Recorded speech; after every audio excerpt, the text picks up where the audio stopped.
కాబట్టి నమ్మువారు ఆయన కృపచేతనే యేసుక్రీస్తు నందలి విమోచనము ద్వారా ఉచితముగా నీతిమంతులని తీర్చబడుచున్నారు.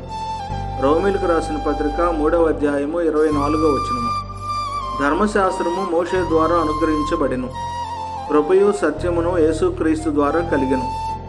ఏలియనగా సమస్త మనుషులకు రక్షణకరమైన దేవుని కృప ప్రత్యక్షమై మనము భక్తిహీనతను, ఇహలోక సంబంధమైన దురాశలను విసర్జించి శుభప్రదమైన నిరీక్షణ నిమిత్తము అనగా మహాదేవుడును మన రక్షకుడైన యేసుక్రీస్తు మహిమ యొక్క ప్రత్యక్షత కొరకు ఎదురు చూచుచున్నాము.